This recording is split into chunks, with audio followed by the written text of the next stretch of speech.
Okay, so now continue with our next lecture. तो previously मैंने कहा था कि question number 26 and question number 27 थोड़ा सा ट्राई आप कर लेना।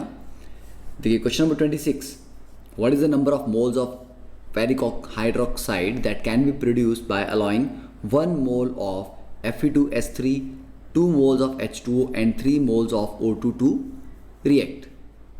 ठीक है, तो हमें फेरिक हाइड्रोक्साइड यहाँ पे बनाना है।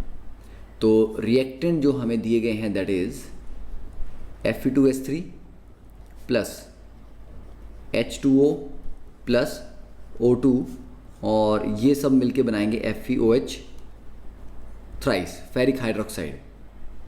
ठीक है, अब पहली चीज़ है कि हमें इक्वेशन को करना बैलेंस। तो hit and trial method use करके आप पहले इसको बैलेंस करेंगे। तो आयरन, ऑक्सीजन और हाइड्रोजन तो मिल गया, यहाँ पे सल्फर यहाँ पे डेफिनेटली बच रहा है, तो सल्फर यहाँ पे बचेगा। ठीक है, तो जब आप इसको बैलेंस करोगे it will B 2 Fe2S3 plus 6 H2O plus 3 O2 gives you 4 ferric hydroxide plus 6 S। तो कभी कभी आपको वैसे जनरली हो सकता है कि क्वेश्चन में जो इक्वेशन दी गई है रिएक्शन वो आपको पहले से दिया हो, पर कभी कभी आपको वो इक्वेशन लिखनी भी पड़ेगी। तो ये अगर इक्वेशन है, now the required number of mole, अगर हम बैलेंस्ड इक्वेशन में देखें तो 2:6 3। ठीक है, ये रिक्वायर्ड रेशियो है। अब हमें गिवन रेशियो क्या है, यहाँ पे गिवन हमें 1 मोल ऑफ Fe2S3 है, 2 मोल इसके हैं और 3 मोल O2 के हैं। तो ऑब्वियसली बात है, देखने में यहाँ पे लग रहा है अगर आप इसको गिवन नंबर ऑफ मोल को रिक्वायर्ड सब की एक्चुअल मोलर जो रेशियो उससे डिवाइड करते हैं तो क्या रहेगा, 1 इसको डिवाइड बाय 2 कर देते हैं, 2 को डिवाइड बाय 6 कर देते हैं, इसको डिवाइड बाय 3 कर देते हैं, तो ये 0.5। ठीक है, और ये आ गया 0.1/3 तो मतलब 0.33 और ये आ गया 1। तो स्मॉलेस्ट वैल्यू आ रही है, तो definitely water is the least amount में प्रेजेंट है, तो ये लिमिटिंग रिएजेंट हो जाएगा, तो कंप्लीटली कंज्यूम होगा। तो ये हो गया लिमिटिंग रिएजेंट। अब 6 मोल वाटर से 4 मोल फेरिक हाइड्रोक्साइड बनते हैं, तो 6 मोल से अगर 4 मोल फेरिक हाइड्रोक्साइड बनता है तो 2 मोल से कितना हो जाएगा इसका 1/3, तो 4/3। ठीक है, तो 4/3 मोल फेरिक हाइड्रोक्साइड बन जाएंगे। और नंबर ऑफ मोल ही पूछे हैं, अगर वेट पूछा होता तो उसको मॉलिक्यूलर मास से मल्टीप्लाई कर देते। Then question number 27, equal weights of P and O, phosphorus and oxygen, are heated in a closed vessel producing P2O3 and P2O5 in a 1:1 mole ratio. If the limiting component is exhausted, find which component and what fraction of it is left over. तो पहली चीज़, हमारे पास let us से closed vessel है और यहाँ पे phosphorus भी है, ऑक्सीजन भी है, इनको हम हीट कर रहे हैं। तो हीट करने पे फाइनली बन रहा है P2O3 and P2O5 in 1:1 mole ratio, मतलब जितने मोल एक के बनते हैं उतने ही दूसरे के भी बनते हैं। राइट, तो मान लेते हैं, लेट अस अज्यूम कि 1-1 मोल बन रहा है। आप ये भी मान सकते हो कि 2-2 मोल बन रहे हैं, क्योंकि दोनों के नंबर ऑफ मोल बराबर बराबर बनाने हैं। ठीक है, तो let's assume 1 mole P2O3 and 1 mole P2O5 is formed. Correct, तो टोटल इसमें क्या लगेगा, 1 मोल P2O3 1 मोल P2O5 बनाने के लिए 4 फॉस्फोरस के आइटम लग गए और ऑक्सीजन के लग गए 8। ठीक है, तो इनकी रिक्वायर्ड रेशियो क्या होगी, तो phosphorus and oxygen consumed are in the molar ratio। किस रेशियो में कंज्यूम हुए, फॉस्फोरस के लगे 2 और 2 4, ऑक्सीजन के 3 और 5 8, तो 4:8 की रेशियो में इनके एटम्स कंज्यूम हुए। तो ये इनकी रिक्वायर्ड रेशियो थी कि इस रेशियो में होंगे, ये 1:2 की रेशियो में होंगे, तो 4:8 बोल सकते हो या आप 1:2 की रेशियो बोल सकते हो। और ये मोलर रेशियो है, वेट की बात नहीं कर रहे। तो जितने मोल फॉस्फोरस के हैं उससे डबल मोल ऑक्सीजन के यहाँ पे कंज्यूम हो रहे हैं। ठीक है, तो रिक्वायर्ड हमारे पास आ गया। अब हमें देखना है कि इक्वल वेट लिए हैं तो क्या होगा, तो ठीक है, अब देख लो, अगर हम 4 फास्फोरस लेते हैं, 8 ऑक्सीजन लेते हैं, तब हमारा जो भी प्रोडक्ट था वो बन रहा था। तो हमारे पास रिक्वायर्ड रेशियो थी 4:8 या 1:2 ले लेते हैं इसको, या ये 1:2 ये रिक्वायर्ड। और गिवन क्या है, गिवन रेशियो है इक्वल वेट बोले हैं, तो लेट अस से दोनों के वेट बराबर W ले लिया हमने, या x ग्राम ले लेते हैं आप। तो x ग्राम अगर दिए है तो फॉस्फोरस के नंबर ऑफ मोल कितने आ गए, एटम के, फॉस्फोरस का एटॉमिक वेट होता है 31, तो x/31 इसके गिवन मोल। ऑक्सीजन के कितने आ गए, ये 80 मत ले लेना, ये 8 ऑक्सीजन है, ठीक है। तो ऑक्सीजन के नंबर ऑफ मोल आ जाएंगे, गिवन वेट जो भी सेम है x/16। फिर उसके बाद इनमें से लिमिटिंग रिएजेंट है, हम कैसे बताएंगे, क्योंकि इसकी तो वैल्यू नहीं है कुछ, राइट। पर एक चीज़ तो है कि इसका 1 मोल हो तो इसके 2 होने चाहिए, तो मतलब इसके अगर x/31 है तो वो 2 × x/16 से, मतलब x/8 से वो कंबाइन करते हैं। तो हमें पता है कि 2 मोल of oxygen combine with 1 mole of phosphorus, इसलिए x/16 mole of phosphorus will combine with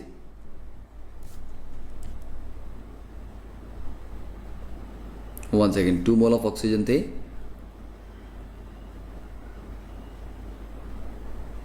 हाँ अच्छा ठीक है okay, 1 second, x/16 mole of oxygen will combine with x/32 mole of phosphorus, ठीक है।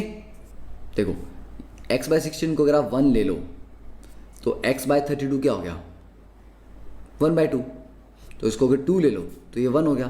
तो 2 मोल ऑक्सीजन 1 मोल फॉस्फोरस से कंबाइन कर रहा है, ठीक है। और अगर ऐसे नहीं करना है इसको, तो एक काम और कर लेते हैं हम, लिमिटिंग रिएजेंट डिफाइन ही कर लेते हैं। ये आगे इसके गिवन नंबर ऑफ मोल को रिक्वायर्ड जो रेशियो थी उससे डिवाइड करते हैं, x/31 डिवाइड बाय 1 तो ये 1, x/16 डिवाइड बाय 2 तो ये आ गया x/32, और ये आ गया x/31। तो लोअर वैल्यू कितनी है, ये लोअर वैल्यू है, तो ये आ गया लिमिटिंग रिएजेंट। तो ऑक्सीजन होगी लिमिटिंग रिएजेंट। अब ऑक्सीजन अगर लिमिटिंग रिएजेंट है तो दैट विल डिसाइड कि कितना प्रोडक्ट बनता है, ठीक है। तो हमारे को ये नहीं पूछा है, हमारे को बोला कि अगर लिमिटिंग रिएजेंट पूरा एग्जॉस्ट हो जाता है तो वो कौन सा है और उसका कितना फ्रैक्शन बचा हुआ है, ठीक है। तो लिमिटिंग रिएजेंट आ गया।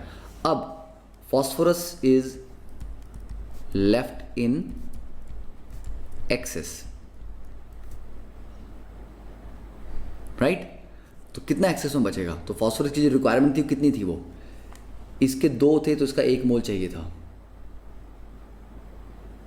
हाफ। तो x/16 को उसका x/32 चाहिए था, तो मतलब x/16 मोल ऑक्सीजन रिक्वायर्स x/32 मोल फॉस्फोरस। तो अभी दिया कितना, x/31 दिया है, तो ज़्यादा दिया हुआ ना ये, तो एक्सेस ऑफ फॉस्फोरस कितना है, x/31 माइनस x/32, ये हो गया एक्सेस वेट, और डिवाइड बाय इसका ओरिजिनल, क्योंकि फ्रैक्शन आप निकाल रहे हो तो जो डिफरेंस आएगा डिवाइड बाय इनिशियल जो अमाउंट था x/31। तो इसको हम सॉल्व कर लेंगे, तो इसको सॉल्व करके ये आएगा अपना 1/32। तो this will be the answer, 1/32 is the fraction of phosphorus, excess of phosphorus या बोल दो, या fraction of phosphorus left over, ठीक है। तो फास्ट भी इसको कर सकते हैं, पर पॉइंट इसके स्टार्टिंग में अगर आप कर सकते हो फास्ट तो अच्छा बात है, डायरेक्टली अपना आंसर आप चेक कर लो, बट अगर नहीं कर सकते तो स्टेप बाय स्टेप किया जाए तभी बेटर है। Next is the principle of atom conservation, POAC। POAC भी काफ़ी अच्छा टेक्निक है कुछ क्वेश्चन को सॉल्व करने का, जहाँ पर आपको बैलेंसिंग की ज़रूरत नहीं पड़ेगी, बिना बैलेंसिंग के भी हम इसको कर लेंगे। तो ये सिंपली बेस्ड है law of conservation of mass पे। तो ये बोलता है कि किसी भी रिएक्शन में अगर एटम्स कंजर्व्ड हैं तो नंबर ऑफ मोल भी तो कंजर्व होंगे ना, क्योंकि नंबर ऑफ मोल भी तो एटम से बने। जैसे कि KClO3 solid gives you KCl + O2 heat करने पे। अब इसको बैलेंस नहीं किया हमने, तो ये बोल रहा है कि अगर पोटाशियम के जितने एटम लेफ्ट में होंगे उतने राइट में भी होने चाहिए, मतलब क्योंकि मास भी कंजर्व्ड है और नंबर ऑफ मोल भी कंजर्व्ड है, नंबर ऑफ एटम भी कंजर्व होंगे, क्योंकि न्यूक्लियर रिएक्शन तो ये हो नहीं रहा, राइट। तो मोल भी कंजर्व होंगे। तो पोटाशियम के मोल जितने लेफ्ट में है उतने राइट में है, ऑक्सीजन के मोल जितने लेफ्ट में है उतने राइट में है, क्लोरीन के जितने लेफ्ट में उतने राइट में है। तो इस पे लिए कैसे अप्लाई करेंगे, देखो अब प्रिंसिपल ऑफ एटम कंजर्वेशन अगर हम पोटाशियम के लिए अप्लाई करते हैं तो हम लिखेंगे moles of potassium in the reactant is equal to moles of potassium in the products. अब पोटाशियम में रिएक्टेंट में पोटाशियम है किसमें, सिर्फ KClO3 में, और KClO3 में इसका कितने एटम है, एक एटम है, मतलब पूरे मॉलिक्यूल में एक है। तो मतलब moles of potassium in KClO3 is equal to mole of potassium in KCl। तो KCl के एक मॉलिक्यूल में भी इसका एक ही है, KClO3 में भी एक ही है, तो मतलब 1, क्योंकि वो एक ही है इसलिए 1 into mole of KClO3 is equal to 1 into mole of KCl। ठीक है ना, मतलब एक KCl को तोड़ोगे तो एक ही K निकलेगा, एक KClO3 को तोड़ोगे तब भी एक ही K निकलेगा। तो वही बात हुआ, इसलिए 1 into moles of KClO3 is equal to moles of KCl। तो मतलब दोनों बराबर ही हैं, जितने इसके होंगे उतने इसके होंगे। तो weight of KClO3 upon molecular weight of KClO3 is equal to weight of KCl upon molecular weight of KCl। अब देखो अगर हम ऑक्सीजन के लिए इसको अप्लाई करते हैं तो ऑक्सीजन में KClO3 में 3 एटम हैं, तो मतलब mole of oxygen atoms in KClO3 is equal to moles of oxygen atoms in O2। तो KClO3 में 3 हैं तो 3 into moles of KClO3 is equal to O2 में 2 हैं तो 2 इंटू मोल्स ऑफ O2। तो बस मोल्स ऑफ KClO3 क्या आ जाएगा, वेट अपॉन मॉलिक्यूलर वेट, और ऑक्सीजन क्योंकि गैस है तो आ जाएगा volume at STP upon molar volume. तो बिना बैलेंस किए आप कर सकते हो। तो ये वहाँ करना है जहाँ पे बैलेंसिंग थोड़ा डिफिकल्ट है। अगर बैलेंसिंग आसान है तो डायरेक्टली सॉल्व करो, ख़त्म करो, ठीक है। तो POAC कुछ जगह तो आपके क्वेश्चन को बहुत आसान कर देगा, पर कुछ जगह वो ज़्यादा कॉम्प्लिकेट भी कर देगा और उससे आप गलती भी कर जाओ। तो ये बड़ा ज़रूरी है समझना कि कहाँ पर POAC अप्लाई ईजिली हो पाएगा, कहाँ पर नहीं हो पाएगा, ठीक है। तो you can just pause the video here and note it down. अब देखो नेक्स्ट इज क्वेश्चन नंबर 28। अब ये एक अच्छा क्वेश्चन है कि यहाँ पर अगर हम POAC अप्लाई करते हैं तो उससे बहुत इजीली अपना आंसर आता है, पर अगर नहीं अप्लाई करते तो मोल कॉन्सेप्ट से इसको सॉल्व करना तो पॉसिबल यहाँ पे नहीं था। तो यहाँ पे अगर हम देखें 27.6 gram of K2CO3 was treated by a series of reagents so as to convert all of its carbon to K2ZN3 FeCN6 twice. तो हमारे पास K2CO3 से स्टार्ट किया रिएक्शन, इसको A से मतलब सीरीज ऑफ रिएक्शन, इसको किसी में कन्वर्ट किया, फिर किसी में कन्वर्ट किया, फिर किसी में कन्वर्ट करते करते करते करते फाइनली मल्टीपल स्टेप्स के बाद हमारे पास ये एक कॉम्प्लेक्स फॉर्म होता है। अब ये कॉम्प्लेक्स है, अभी कैसे बना हमें तो पता नहीं, और मोल कॉन्सेप्ट अप्लाई करने के लिए हमें इक्वेशन को बैलेंस करना पड़ता है, पर यहाँ तो इक्वेशन ही नहीं है कोई, क्योंकि बीच में क्या क्या हुआ हमें पता ही नहीं है, ठीक है। तो मोल कॉन्सेप्ट से ये क्वेश्चन सॉल्व नहीं होगा, ये क्वेश्चन सॉल्व होगा कंजर्वेशन ऑफ मोल से, कि जितना पोटाशियम स्टार्टिंग में था उसका तो पता नहीं, पर उन्होंने लिखा है कार्बन पूरा रहा कि all of its carbon to this, मतलब जितना कार्बन इसमें था वो सारा का सारा कार्बन इसमें गया, तो मतलब कार्बन के नंबर ऑफ मोल दोनों तरफ कंजर्व होंगे, ठीक है। तो K2CO3 में कार्बन कितना है, एक एटम है 1, तो 1 into moles of K2CO3 is equal to, इस कंपाउंड में कार्बन कितने हैं, देखो 6 तो ये हो गए CN6 और उसका भी डबल है तो 12, तो 12 into moles of this complex, ठीक है। तो calculate the weight of product, तो मोल ऑफ K2CO3 कितना दिया है 27.6 ग्राम, तो 27.6 डिवाइड बाई K2CO3 का मॉलिक्यूलर वेट, तो इसका मॉलिक्यूलर वेट आ जाता है 138 is equal to 12 into mole of complex, उसका given weight upon molecular weight. अब इस मॉलिक्यूलर वेट को कैलकुलेट करोगे तो ये आएगा 698। तो सॉल्व करने पे यहाँ से निकल जाएगा weight of complex is equal to 11.6 gram. तो ऐसे केसेस में POAC लगाना इज द ओनली ऑप्शन, और वो एक वाइज ऑप्शन भी है क्योंकि वहाँ पर आपका मोल कॉन्सेप्ट से डायरेक्टली कुछ निकलने वाला था नहीं। पर बाकी क्वेश्चन में मेजॉरिटी ऑफ केसेस में होगा कि मोल से बड़े सिंपली वो सॉल्व हो जाती हैं चीज़ें। तो सभी जगह POAC लगाने की भी मतलब ट्राई नहीं करनी कि हर जगह बिना बात के इसको लगाते गए। ठीक है, नाउ नोट इट डाउन। अब देखो next is the concentration units of solution, कि जब भी हम सॉल्यूशन की बात करते हैं तो आपने जैसे पढ़ी लिया होगा स्कूल में मोलैरिटी एंड ऑल। तो वो सारी चीज़ें क्या हैं कि मान लो मैंने एक ग्लास में पानी लिया, पानी में थोड़ा सा मैंने नमक डाल दिया। अब नमक डाल दिया वो एक सॉल्यूशन बन गया क्योंकि सॉल्वेंट और सॉलिड दोनों चीज़ें आ गई। ठीक है, तो ये आगे यहाँ पे मान लीजिए सॉल्वेंट और सॉल्यूट। अब जो सॉल्यूशन है ये कितना कंसनट्रेटेड है, मैं ज़्यादा नमक डालता जाऊँगा तो ज़्यादा कंसनट्रेटेड होता जाएगा। ठीक है, अब उसमें मैं पानी डाल दूँ ऊपर से और सॉल्वेंट एक्स्ट्रा ऐड कर दूँ तो वो डाइल्यूट हो जाएगा। तो मतलब हुआ कि कभी उसकी एक पर्टिकुलर मोमेंट पे क्या कंसंट्रेशन है, उसका मतलब क्या होता है, कंसंट्रेशन का मतलब होगा कि एक पर्टिकुलर अमाउंट ऑफ सॉल्वेंट में या उस सॉल्यूशन में कितना सॉल्यूट है। 1 चम्मच डाला है मैंने तो एक पर्टिकुलर कंसंट्रेशन बनेगी। 1 चम्मच और नमक डाल देंगे तो कंसंट्रेशन क्या हो जाएगी, डबल हो जाएगी, क्योंकि अमाउंट ऑफ सॉल्यूट हमने डबल कर दिया। तो अमाउंट ऑफ सॉल्यूट एक सॉल्यूशन में कितना है, दैट इज इट्स कंसंट्रेशन। अब कंसंट्रेशन को एक्सप्रेस करने के बहुत सारे तरीके हैं। मैं ये बोल दूं कि इतने ग्राम उसमें डाल दिए इतने लीटर में तो ऐसे हो जाएगा, या मैं बोलूँ इतने मोल NaCl मैंने इतने ग्राम वाटर में डाल दिए, वो भी हो सकता है। मोल फ्रैक्शन के टर्म में हो सकता है कि दोनों के 1:2 रेशियो में मोल मैंने मिक्स किए हैं। तो अलग अलग तरीके हैं कंसंट्रेशन को एक्सप्रेस करने के, तो वो तरीके हम पढ़ेंगे।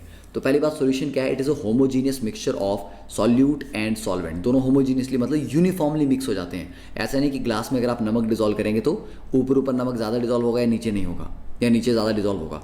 पूरे पानी में यूनिफॉर्मली डिजोल्व होगा, तभी उसको एक सॉल्यूशन बोलेंगे। Second, the amount of solute present in a solution is expressed in terms of concentration. तो कंसंट्रेशन के जो डिफरेंट तरीके हैं एक्सप्रेस करने के, first is in terms of percentage. तो परसेंटेज में देखें, पहला हमारे पास परसेंटेज में आ गया परसेंटेज बाय मास। तो परसेंटेज बाय मास को वेट बाय वेट परसेंटेज भी बोलते हैं। वेट बाय वेट का मतलब है कि weight of solute in a given weight of solution. ठीक है, तो परसेंटेज बाय मास को एक्सप्रेस करने का फॉर्मूला है वेट या mass of solute divide by mass of solution into 100, क्योंकि परसेंटेज की बात कर रहे हैं हम। ठीक है, second is percentage by volume.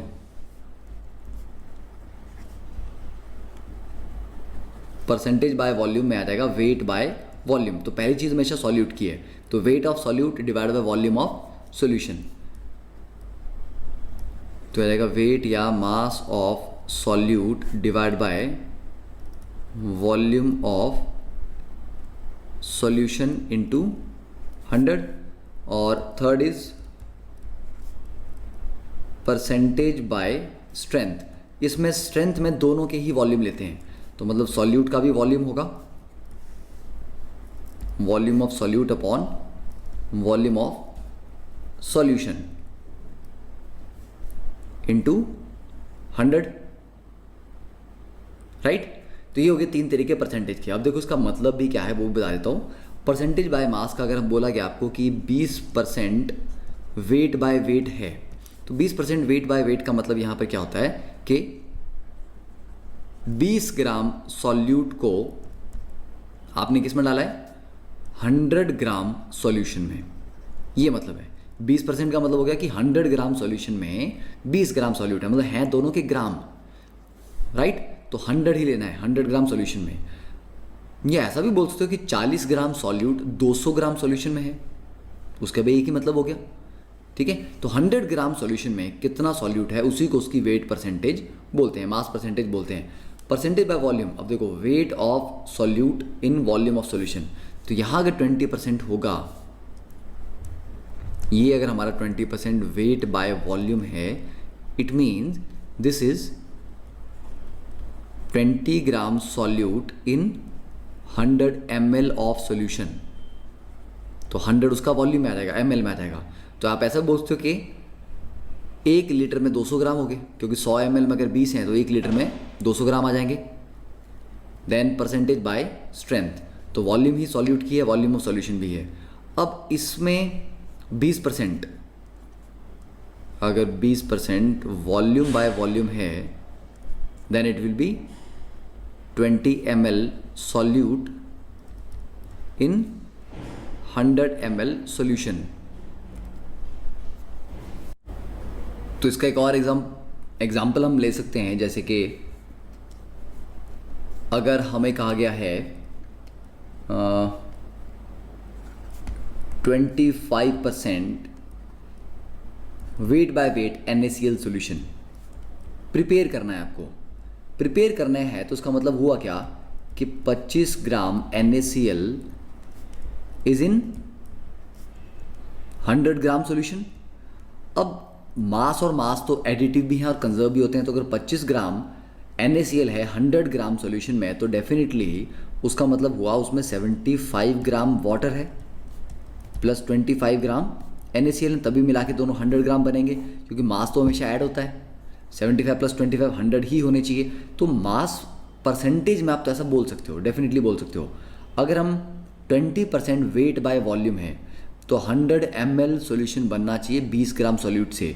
उसमें आप ये नहीं बोल सकते इस वाले केस में कि 100 ml सॉल्यूशन में 20 ग्राम अगर ये है तो 80 ग्राम वाटर होगा या 80 ml वाटर होगा या 100 ml वाटर होगा। पॉइंट इज सॉल्यूशन का टोटल वॉल्यूम मिला के 100 होना चाहिए। तो कैसे प्रिपेयर करेंगे? तो एक हम चलिए मान लीजिए मेजरिंग फ्लास्क ले लिया हमने, ठीक है, ये वो टेस्ट ट्यूब ले लेते हैं, बड़ी वाली टेस्ट ट्यूब ले लेते हैं, 100 ml का उसमें मार्किंग होगा। तो 100 ml की मार्किंग पे करना क्या आपने, पहले 20 ग्राम सॉल्यूट यहाँ पे डाल दिया, उसके बाद सॉल्वेंट डालते गए, उसको मिलाते गए। जैसे ही सॉल्वेंट डालते डालते डालते डालते वो 100 ml तक पहुँचा, डालना बंद कर दिया। तो हो सकता है आपने 80 ml डाला हो, 85 डाला हो, 82 डाला हो, 78 डाला हो, that is not relevant. Point is कि टोटल सॉल्यूशन 100 ml होना चाहिए और उसमें सॉल्यूट सिर्फ 20 ग्राम होना चाहिए। तो इस तरह से हम इसको प्रिपेयर करेंगे। फिर अगर हम परसेंटेज बाय स्ट्रेंथ की बात करते हैं, ठीक है, तो हमें कहा गया है कि 20% volume by volume methanol solution है। तो मिथेनॉल मीन CH3OH, ठीक है। तो उसमें क्या होगा, आप ये नहीं बोल सकते कि 20 ml मिथेनॉल ले लो और 80 ml वाटर ले लो, ऐसा नहीं बोल सकते। क्यों? क्योंकि volume is not additive property. ऐसा हमने कोई रूल नहीं पढ़ा कि वॉल्यूम कंजर्व रहती है, मास कंजर्व रहता है, ठीक है। 5 + 10 15 ही होगा, पर वॉल्यूम में कभी भी 5 + 10 15 नहीं होगा। वो 14 भी हो सकता है, वो 16 भी हो सकता है। तो वॉल्यूम कंजर्वेशन का हमने कोई रूल नहीं पढ़ा होता। हाँ, जनरली हम ले लेते हैं आइडियल केस लेके कि 20 ml + 80 ml हम ले लेंगे 100 ml, पर थ्योरेटिकली पूछा जाए तो ऐसा नहीं होगा।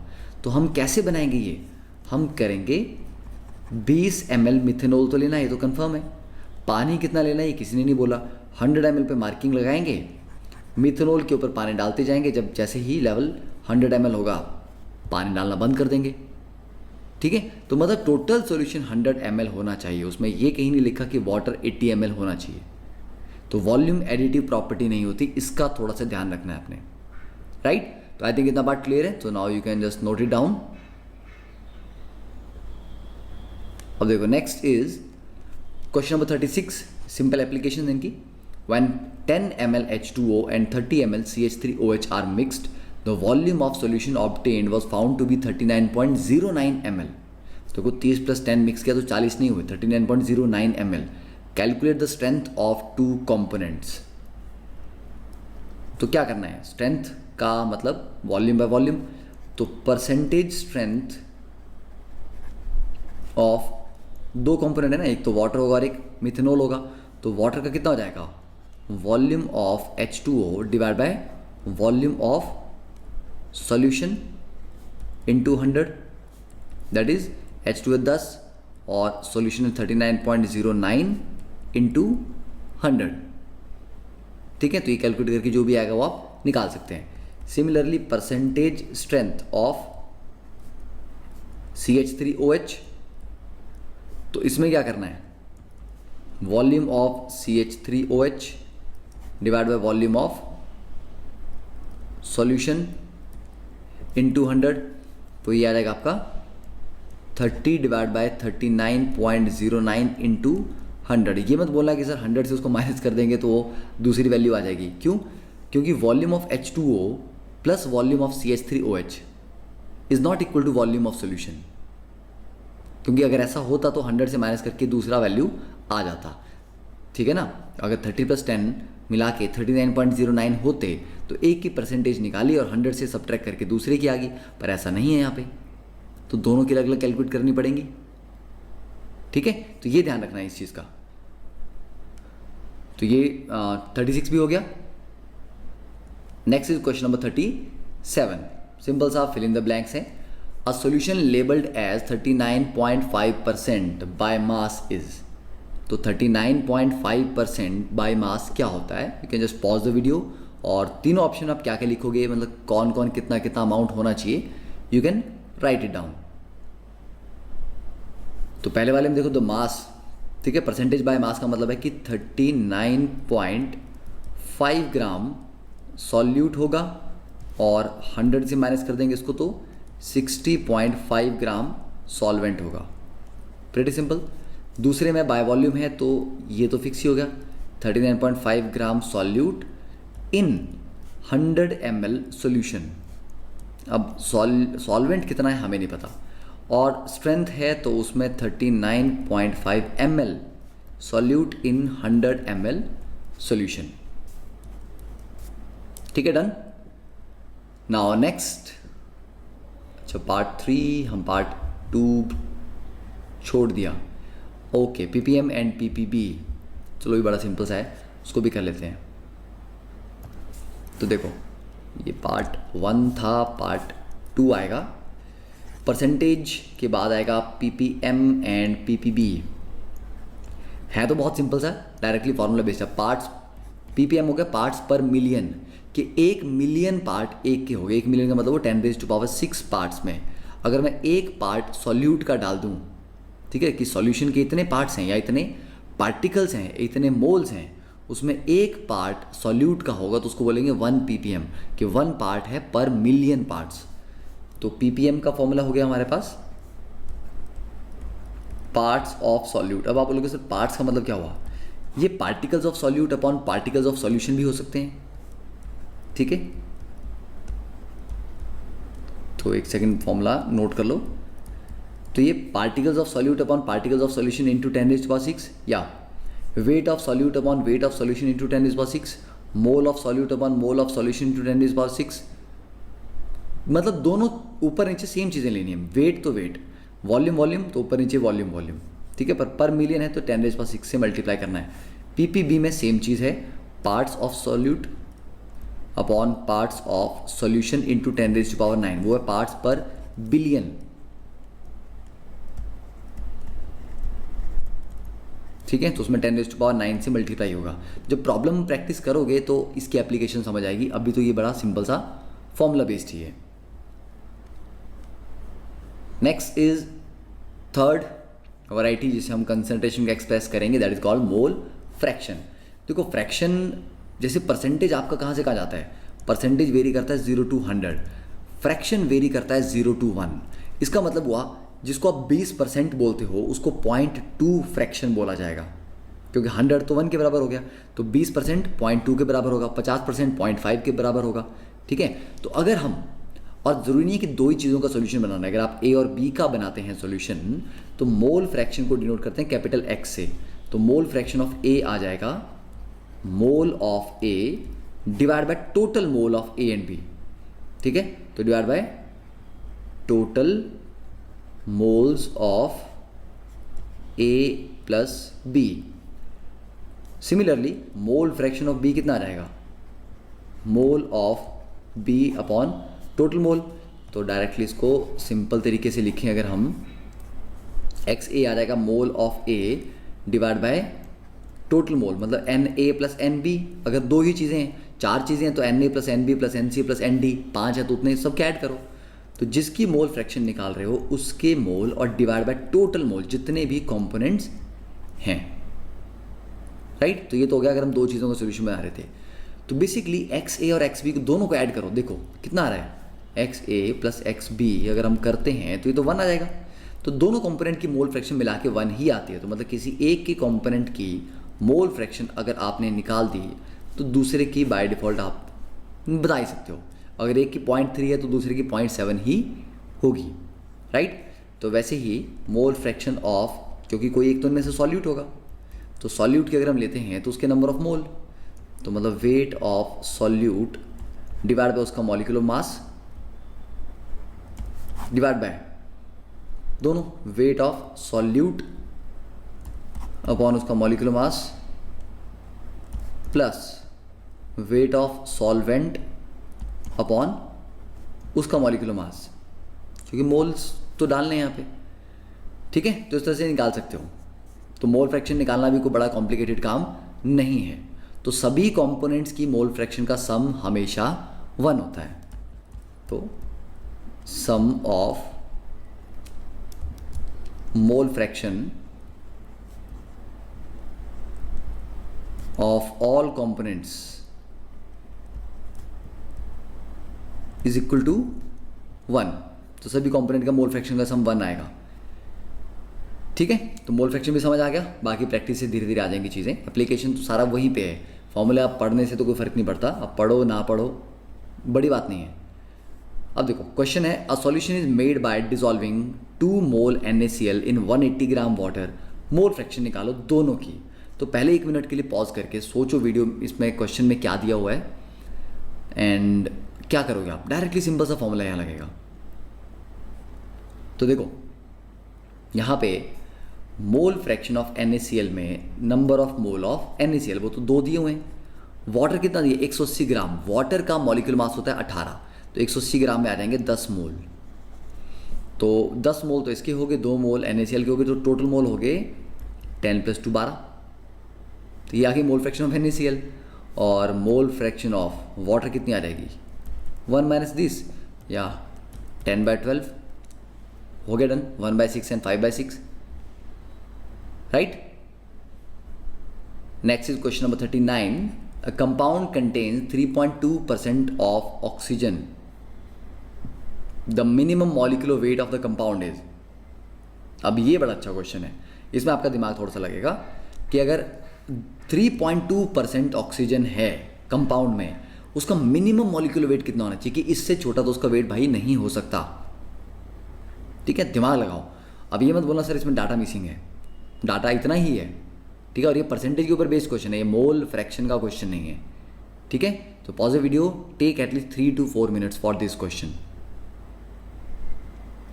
देखो अब इस क्वेश्चन में क्या है, कोई भी कंपाउंड आप बनाओगे what ever it is, minimum molecular weight लेना है और ऑक्सीजन उसमें है, तो कम से कम एक एटम तो होगा उसके एक मॉलिक्यूल में, या कम से कम 1 मोल वो जो कंपाउंड था, 1 mole of compound will have 1 मोल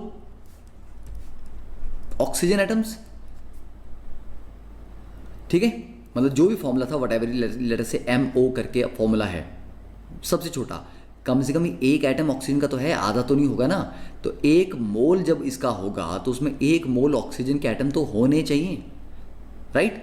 तो परसेंटेज ऑफ ऑक्सीजन या परसेंटेज ऑफ किसी भी एलिमेंट का कैसे निकलता है, उसका वेट अपॉन मॉलिक्यूलर वेट, मतलब उसका wait upon molecular weight of the molecule. तो ऑक्सीजन का अगर 1 मोल एटम है जो कि मिनिमम होना चाहिए, तो उसका 16 ग्राम आ जाएगा upon molecular weight of the compound capital M into 100। और ये उसने कितना दिया है 3.2%। तो यहाँ से सॉल्व करके M की वैल्यू आ जाएगी 500। तो अगर 3.2% उसका सिर्फ ऑक्सीजन ही है तो फिर मिनिमम मॉलिक्यूलर वेट इतना आना चाहिए। अब वो कुछ भी हो सकता है, ठीक है। तो ये एक अच्छा फंडू क्वेश्चन था। तो इस तरह के क्वेश्चंस ही आपके कॉम्पिटिटिव एग्जाम में आने चाहिए। छोटे हैं बट समझ आ गया तो सॉल्व होंगे, समझ नहीं आया तो सॉल्व नहीं होंगे। तो यहां तक पार्ट क्लियर है?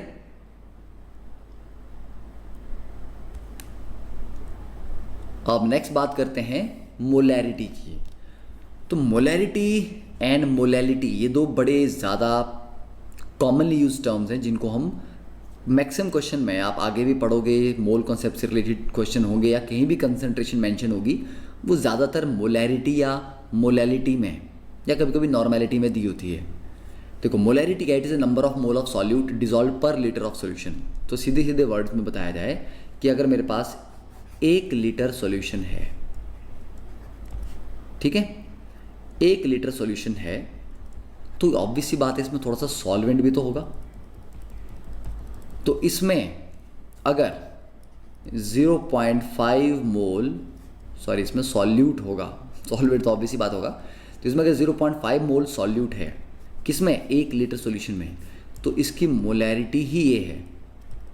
तो मोलैरिटी होगी 0.5, मतलब 1 लीटर में सॉल्यूशन, सॉल्वेंट नहीं, 1 लीटर सॉल्यूशन में कितना मोल सॉल्यूट है उसी को मोलैरिटी बोलते हैं।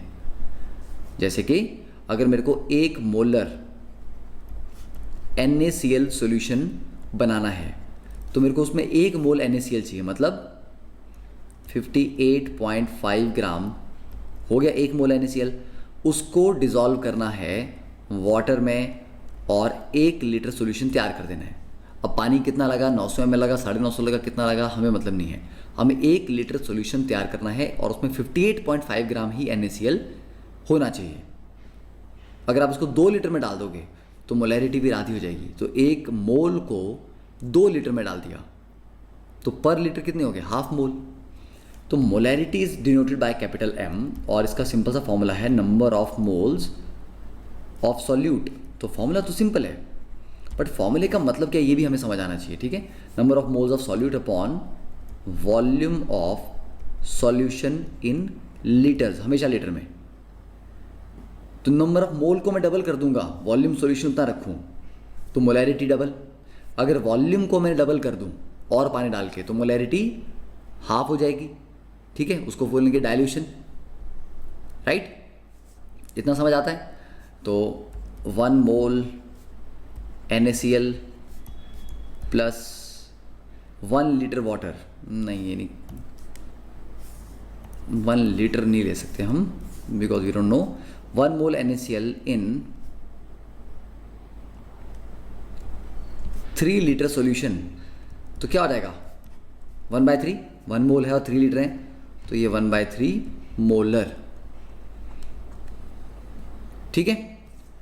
अगर कहा जाए 0.5 मोल NaCl इन 4 लीटर सॉल्यूशन तो मोलैरिटी कितनी हो जाएगी, 4 में अगर इतना है तो 1 में कितना होगा, इसका 1/4, 0.5 डिवाइड बाय 4, इतना मोलर सॉल्यूशन। तो मोलैरिटी निकालना तो बड़ा आसान है, बात दिक्कत नहीं है, आप डायरेक्टली नंबर ऑफ मोल निकालो सॉल्यूट के, वॉल्यूम ऑफ सॉल्यूशन आपको कुछ ना कुछ दिया रहेगा।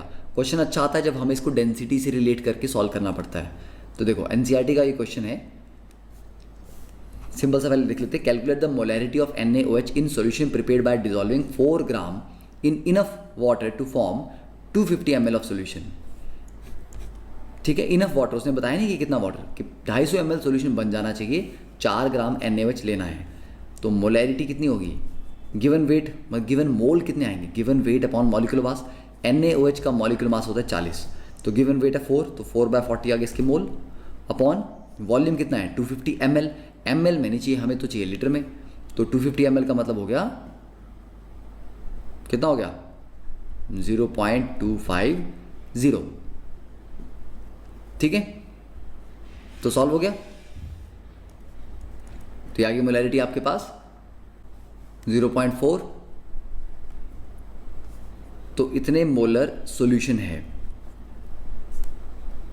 Then next is the question number 41. Find out the molarity of 1 liter of 93% H2SO4 solution जिसकी डेंसिटी दी गई है हमें 1.84 ग्राम पर लीटर।